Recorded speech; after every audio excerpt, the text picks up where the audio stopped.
In India, police have shut down a call center where dozens of people tried to scam Canadians into handing over money. The police tweeted, "Fake international call center busted."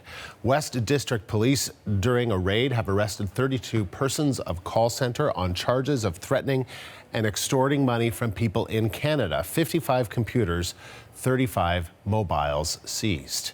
David Coleman, co-host of the CBC's Marketplace, spent time in India investigating tech support scams targeting Canadians. He joins us now in studio. So, David, what have we learned about this latest scam? This is extraordinarily rare, what we're now seeing, actual enforcement action against these scam centers. And, you know, there's so many of us who are getting these calls, and you named it. It might be about your taxes, might be, in this case, about your social insurance number, could be about duct cleaning. There's so many of them that are out there. Some are newer than others, but all of us seem to get these calls, and they are annoying at best and sometimes steal money at worst, and tens of thousands of dollars of some people. What we know about this particular scam is that it did involve SIM cards. So they would call you up and demand to know your social insurance number, which they could then go on to use for identity theft purposes, which is yet another malicious way of using it.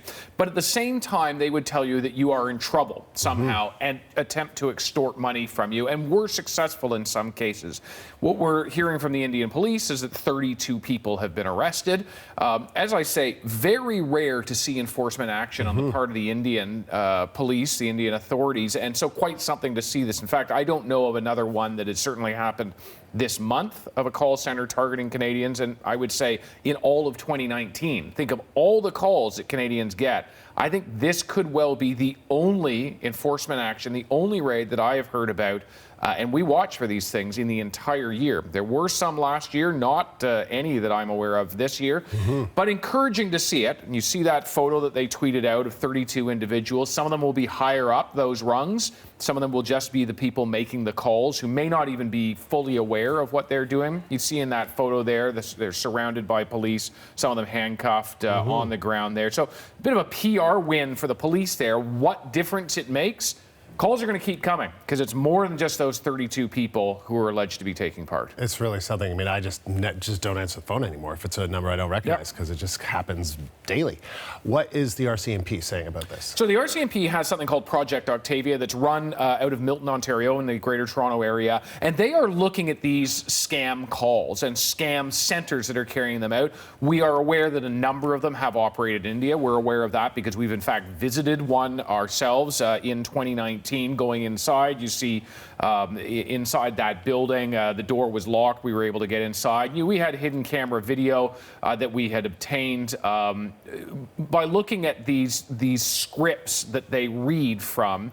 And that's how they know what to say. That's how they know how to try to extort money. When the calls come into us, you might be seeing all the numbers are compressed together, like there aren't dashes in there if you're looking on your call display. That's usually a good indication they might be using this voice over internet technology and call spoofing. They can make it look like they're calling from a legitimate number, whether it's the actual Canada Revenue Agency. They make it look like they're calling from police stations, from RCMP headquarters, from a federal court. We're increasingly hearing in our own CBC reporting that kind of thing is happening. So just because the number looks legit does not mean the caller is legit. Certainly something to be cautious for going forward. The RCMP not part of today's development, the raids that have happened over the past 24 hours, but they do say to us that they continue their own enforcement investigations, and they are looking not just at things that are happening overseas, but what help people here in Canada might also be offering. Yeah, I mean, it's concerning. It's becoming a lot more sophisticated than it was in the past, and it seems that there are more and more of these types of scams happening, so why can't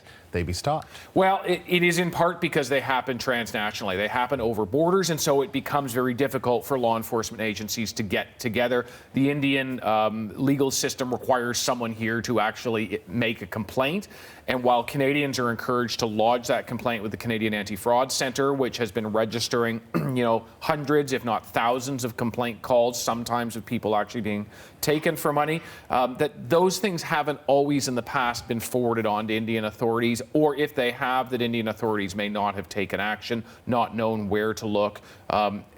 All sorts of other concerns that are existing there. And not to just pick solely on India, these things are happening in other countries. We're just aware that India has a large legitimate call center industry which is not involved at all, and in fact would like to see these guys wiped off the map, and has been making efforts to get the illegitimate call centers cleared out.